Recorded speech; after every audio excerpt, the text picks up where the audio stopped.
आकाशवाणी कोलकाता एहबेना सानतारी आखड़ा 593 गेटुरे 3 मिटे रियाद गीतांजलि उछेन तालमा खन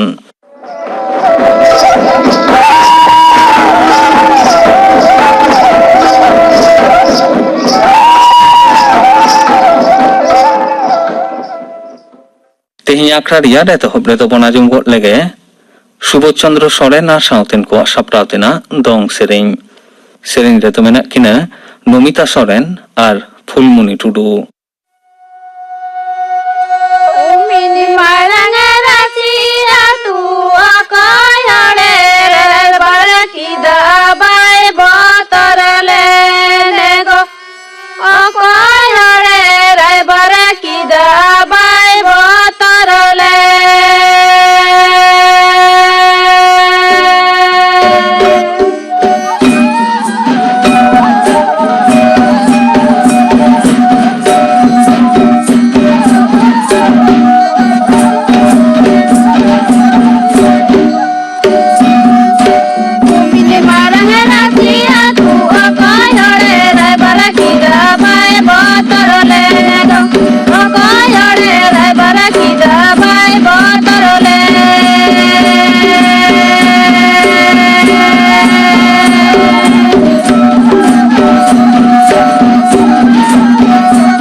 सुबोध चंद्र सोरेन और सावतेन को सापड़ावतेना दंग सेरें पे आंजुम के ताबोना सेरें रेदो किन ताहें काना नमिता सोरेन और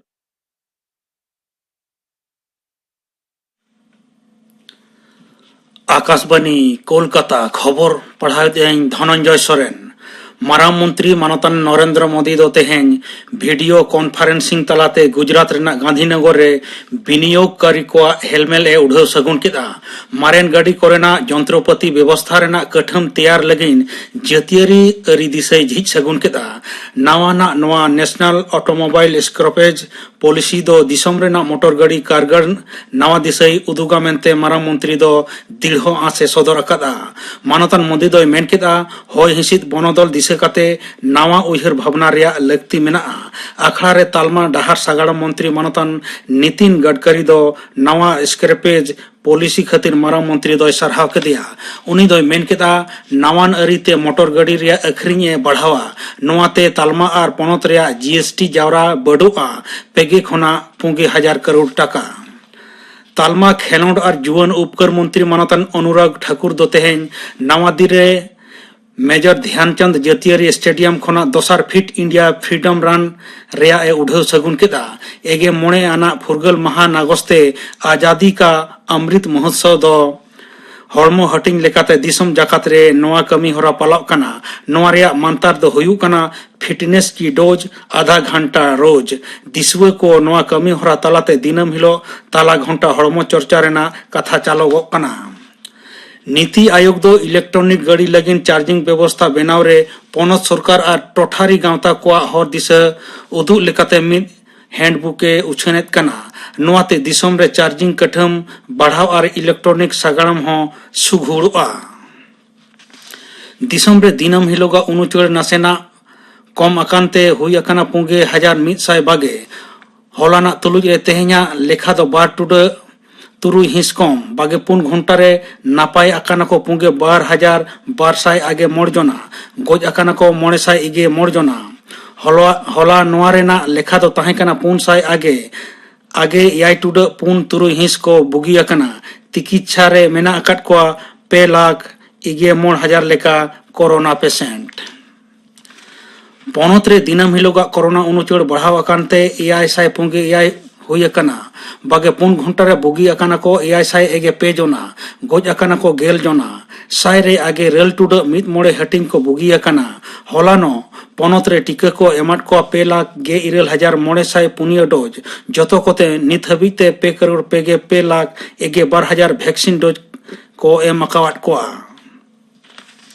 अमृतसर खना गोरखपुर पटना कोचबिहार सेते अरुणाचल प्रदेश हबी अडी मरांग दा रिमिल रेना अरसंगते और बंगोपसागर खना होयंग रे आमदा दा भाव बोलो अकान खातिर पनत रेना जुदे जुदे जिला रे धुपट जड़ी रेना खबर ᱧᱟᱢ अकाना जलपाईगुड़ी अलीपुरदुआर और कोचबिहार जिला रे कालिम्पोंग रेना मिद बार टोठा रे हो धुपट जड़ी हुई दाड़ेया हुगली रिया दादपुर थाना रे मेना गोविंदपुर रे चास कमी अक्तो होला आयुब चेटर एलांगते मिद तिरले हानापुरीना घल अकाना को पेजना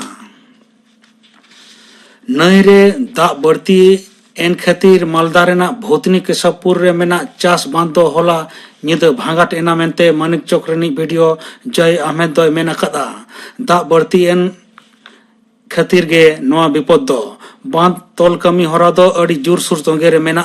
मेनखान नितो हो नई रे दा दो विपद सीमा चेतान तेगे लिंगिन कना जस्ती इदी कना फुलहार और महानंद रे दा हो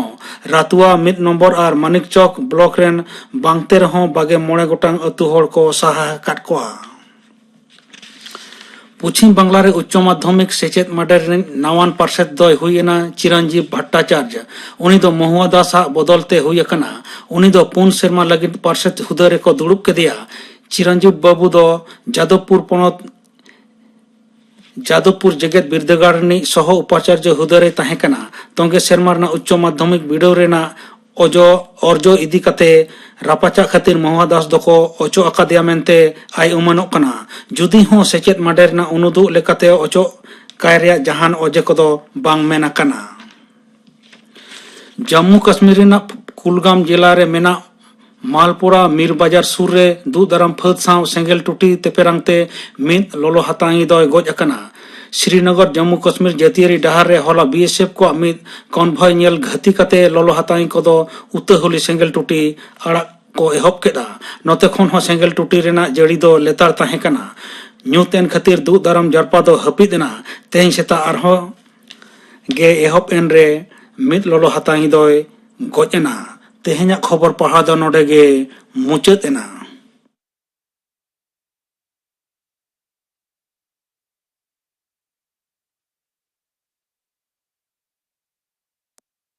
आखड़ा दो छनक कना आकाशवाणी कोलकाता रियाद गीतांजलि उछेन तालमा खन सानताड़ी आखड़ा रे नितो आजम ताबन पे हर हपन जुवन को तालारे उपरुम रिया अनाथ नवा साताम बाबत विकास चंद्र मुर्मू साव कुकली रोपड़ कुकली रे दो परिमल हेम्ब्रम तेहिया सानताड़ी आखड़ा रे नेवता आकादिया मानतान विकास चंद्र मुर्मू मानतान मुर्मू दो सानताड़ी ते मास्टर डिग्री आमेट कदा तेहिया नवा गालमाराव ना विषय दो कना हर हपन जुवन को तालारे उपरुम रिया अनाथ गमके आले पाटा खन जोहार गमके पाटा खन जोहार হয় যে মাস্টার ডিগ্রি কমপ্লিট করা ওনা তো ওকা ইউনিভার্সিটি খন বর্ধমান ইউনিভার্সিটি খন ওকা সাল রে পাস আকাদা 2011 তখন রেগে লই মে হড়পনা উপরুম লইতে ওকা বন বুঝা হড়পনা উপরুম লইতে দো মিত পার্সি মিত লাকচার মিত রায়রিত মিত আরিচালি মিত ধরম করম মিত হরপ বাঁধে আতে সুলুক সুপুলুক তে তাহেন আর গুণও মানাও কাতে চালাও সে তাহেন গে আবো উপরুম দো সে santar hopona uprum do mane am lei hicai hopona uprum do lei ganoa akwa lakchar akwa parsi bonga buru ar matang lei ganoa nari kana podobi podobi paris jabon lei paris hoy ji uprum leite am jaha katham lei kida abwa juwan ko talare oka lekano uprum ko bujai tahen kana bujai do mena guna mana tobe pureta do bang chilaka me sanama je ona jahan tin in lei kida ona ko sanama do bujai do banua juwan koten acha mena tobe pure do bang tina ta bujai bana oka kore ko suruk kana oka ko charchai da se bako charchai da oka ye do nongka jemon polo regin lei abo lakchar jahan no lakchar idi kate unko details ne to judi kuli ko badai banu takwa kya se bako sur kana tarpo bonga buru tarpore abo hor hopona horok bande che tahe kana niho babon badaya nitu juan koten বিশেষ কাইতে আচ্ছা নোয়া কত চিদা সে উনকো সুর হো Banquo শুরু কনে তারপরে লাকচার সেতমা ডিগে কো ঢিলে গদা যেমন নেতার অনে দং এনে রে ভিডিও সিডি কো চালাওদা মাইক কো চালাওদা তারপরে যেমন বাহা সরাই রে ওনা করে মানে তো সিডি কে চালাক কনে পুরো ভিডিও সিডি তারপরে মাইক মিলে তার কি না এনে কদো আদি দিক কেনে ওনা কো বুঝেই বাঙ্কো দহ দাড়ে কানা aboren juwan ko ar betang am to juwan kanam ar betang katha lei me parsi bakrate noa bakrate ho ki aboren juwan ko akwa uprum ko adeda rod jahan bon rod kana bo santali te rod ad dako जैसे उनको मेटन स्वाभाविक जदी दृष्टिकोण ते nail हिवा जे मेटन कोड़ा कुड़ी से बनार के कोड़ा कटी जहां किन सचेत कना मेन दो जस्ट उन्हें साखुरता अर्जुन हो बांग 8 9 रे जहां पढ़ाओ कने उनी दो कटी स्टेटस बढ़ती लगी ते देखो ते रोड कने नुका तापर जिदा से उनी दो जुदी देखो ते रोड से कटी को सरहा या बांग देखो फन्नारेन होपनेरा से फन्नारेन गिदरे शिक्षित हो कने किन हरते दो बाकी रोड कने देखो को नवा दो को सरहा द मेनकन ओकासित अबो बन सरहा चोकना ना दो बावन बुझ दड़िया कने अच्छा नवा की am standard moneya bang gongke status moneya bang nada am the status bam moneya chida nongka huyuk kana juwan ko okalekan manosikota khatir onongka ko koraweda मानसिकता दो निके पहले तीन लेगे akwa jahan anat ona do meten koda gidre se kudi gidre pehlo ren jokhon olok bon sera hoche kana uni do pehlo khon ge nitu do na jasti ge nyelok kana hostel bon bhejayet ko se bazar kore bon kuli ko padha ko jahan ko orthobol mena tako kimba jahan hostel e nyam kidai uni do huding khon ge ontere padha kana o mane poro पुनी कुरा बाको गुई कना guardian हो मेटेन चिंता होना जे बांग गिदरे बड़ी जो है एगुले खान से एटा सेड़ाया मेनखान नो दो बांग कना माने मेटेन गिदरे नुंगे सचे दो ऐसे नुंगे सेड़ा लेगनो जे नुंगे हड़ कने आया अधिकते सटीक चिंता होना तहनतेया इन दो अकोय किनी माने इन अधिकते जदी इनगी डिटेल्स बन बड़ाया मेनखान आर एटा हड़ दिन चिकेतिन बुझे दरेया से चिकेतिन ले हटन इन हड़ कने मेन आपटा कथम लेखिदा विकास चिदा नुखु अबवा जहां सेदायना आरिचली कान तबोना सेरेम लई एनियम लई बाको शुरू कना चिदा उनको मानसिकता दो नोंका आरकी अबो दो बन लात बन बड़े आरकी माने अबो दो माने हंडी पुरो दो माने जन्म खन गुजो भी व्यवहार तबन आर नियो दो माने प्राय होड़ा बहर मिना जे ओना को तुमदा टमाकते रस्के करते गले हंडी पुरो न्यू हिबा अच्छा तो मेटन गिदरे जखन ओंडे चला आय ताले उनी दो मेटन हंडी पुरो न्यूआन मेनते परिचय कने मेनखान जुदी उनी चुकुरे हंडी पुरो न्यूए दे मेनखान ओंडे दो चलाते दो लाजाक कना इंदिए उन मारांग मिटन टमाक गो का से तुमदा ये हर समारे हिलो अचुर ओना दो मिटन आछिन टेन संकोच बुझ दे अच्छा हम तो जुवन कना आमा की मने हुआ अब लाई लगते सारा जपड़ाव जुदिम जपड़ा से अब धर्म करम रेम जुदिम जपड़ा हांडी पौरे जुरे लगती मेना बांग लगती बनुआ आम की मनेया अब जहाँ समाज रे जहाँ अब हांडी पौरे बन चले दा ना तो अथौड़ी व्यवहारक कना बांग अब जहाँ बन चल माने पूजे सुमु ना तो ठीक गे मेनखान ओना परे जहाँ बन व्यवहार दा ओना तो अथौड़ी व्यवहार जहाँ बन ले दा अथौड़ी ओना की ठीकक कना बांग हाँ जी आम जुवन को मानसिकता रना कथा सब राकाब किदा ओना मानसिकता तैयार रे अब आतो रेना शासन काठामो माझी गोडे ताते जहाँ शासन काठामो मेना तबना से अबरेन आयो बाबा को जहाँ मेना को ओड़ा रे उनको तीना नोआ लगी दाई कना को दई दो ले बंगन आयु बाबा दो मन आयु बाबा चितान दो दई दो उंडी ले गन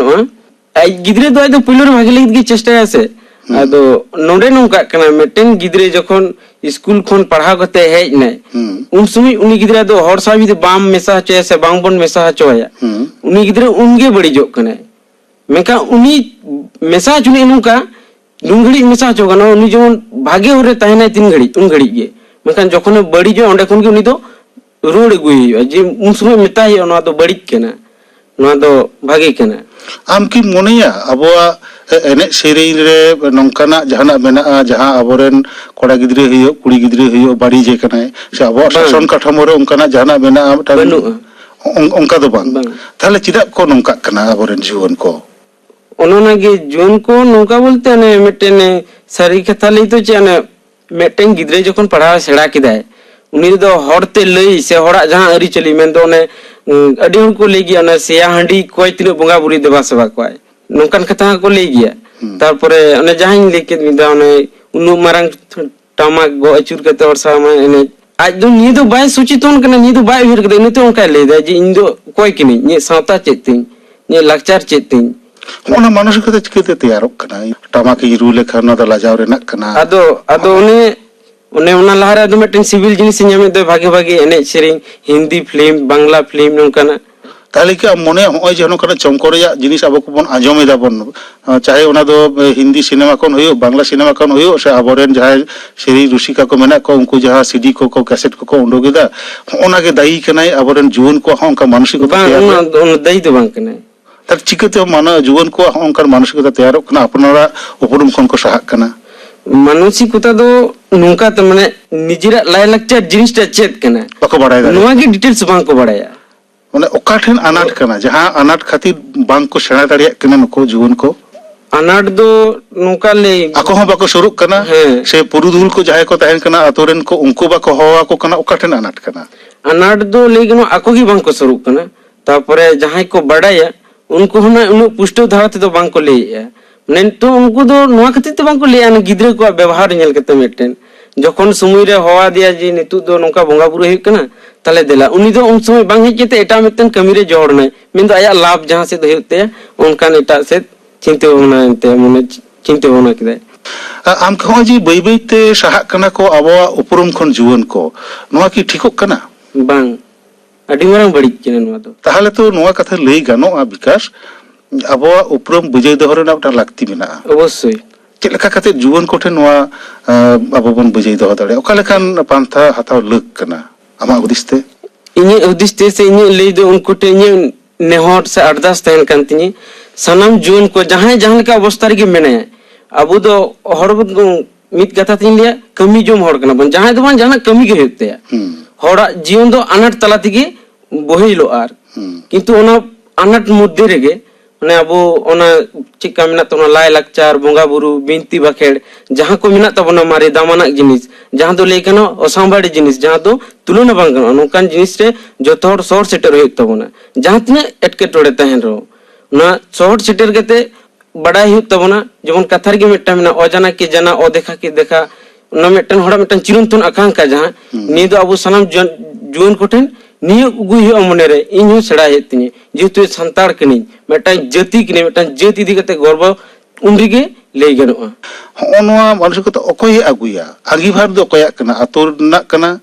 आतो माजिया कना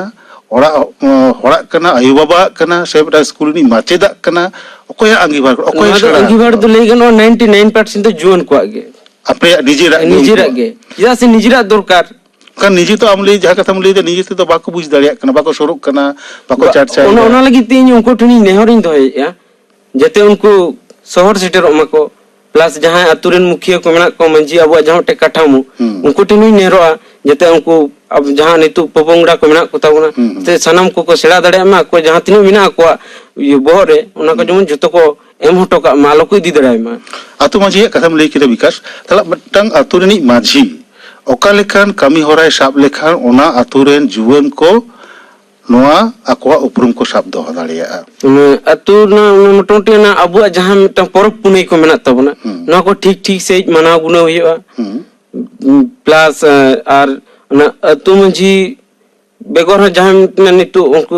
उनको बात के तोर मिद बार गुनी ग्रुप जहां नुतुमन को तहना नुकु को मेन तो जहां सेचेत अवतारन कना को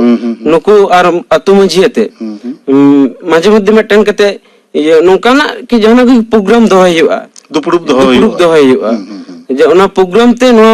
ये दो वार्ता दो जतो ओना जीवन को पहुंचाव को होइबा ओय जे जहां को सहा कना को उनको लगी जुवन हिसाब ते आमा जहां लई तना मेना ओके माले में इने लई दो नोआ गे नुको सनाम जुवन को जहां मेना को उनको ठनी नेहरो कना से 8-10 सिंह दोया जहां जहारी को तहन जहां कोड रगे जहां तिने व्यस्त रे तहन से जहां कमीर के जोड़ तहन जहां तिनो अलग को सड़ा इनकान ना निजिरा जहां जन्म परसी से जन्म रोड में निजिरा जहां लक्चार ना दो सेड़ा तोरा लग कना नियत गे नोआ बेगोर निजिरा जहां रे उपरुम एम कते आम दो जहां तीन माने होड़ गे बेना में ओंडे जुदी निजिरा उपरुम जुदीम लिया होड़ आम दो होड़ माने होड़ा जहां होड़ा माने जहां जिनिस दरकार मेटन होड़ करते गेले मेटन होड़ी नि तो मेटन जेता जहां दरकार अब मेटन होड़ मेटन जेत करे से ना जेता जहां जहां जिनिस दरकार नि को डिटेल्स जुदी बाडाय बांग तहना आम दो जहां तीन माने एटा दिक दिए समाजम सेवाय गोद रहो मेकान मत मी उनसे फाका तहन गे ताले आम दो माने पूरे जीव रेना माने संपूर्ण जहां जिनिस दरकार जहां जहां को माने ओना को खंदो कई छडारम तहना मेन दो ओना नेल केते आरो आम नेल केते आरो एटा को प्रभाव ओनाते अडी अडी नापायम ली अडी नापायम ली किदा विकास तेहिया गालमराव दो नोडे गला मुचेदिदा मा आले पाटा खन जोहार पाटा खन जोहार हर हपन जीवन को तालारे उपरुम रिया अनाथ नोआ साताम बाबद विकास चंद्र मुर्मू साव कुकली रपड़ पे आजम के ताबोना कुकली रते ताहे कना परिमल हेमब्रम तेही आखड़ा रिया मुचे सेरें आजम लहा आजम गो लेगेबन गापाना आखड़ा कामी होड़ा गापा सिंगे ठीक 5:30 बजा अक्तो शांतारी आखड़ा रे आजमोआ गायन मारांग दादा ओला कदाय प्रदीप कुमार हासदा सापड़ावा कदाय सुशील हेमब्रम गायन मुचेद 9 मिनिट तायम आजमोआ गोविंद मुर्मू और सावतेन को सापड़ाव तेना सेरें इने बेगोर आजमोआ गायन रूपली फुनुरगल लड़ाई रे हर हपन को जपड़ाव ऑल आर सापड़ावा कदाय परिमल हेमब्रम गापाना आखड़ा कामी होरा पे आजम के ताबोना तेही आखड़ा रियान मुचेद रे दो इति मुर्मू और सावतेन को हेरहेद सेरें बन आजम तोरा लेगे सेरें रे तो मेनाया इति मुर्मू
ᱤᱛᱤ ᱢᱩᱨᱢᱩ ᱟᱨ ᱥᱟᱶᱛᱮᱱ ᱠᱚᱣᱟᱜ ᱦᱮᱲᱦᱮᱫ ᱥᱮᱨᱮᱧ ᱯᱮ ᱟᱸᱡᱚᱢ ᱠᱮᱫ ᱛᱟᱵᱚᱱᱟ᱾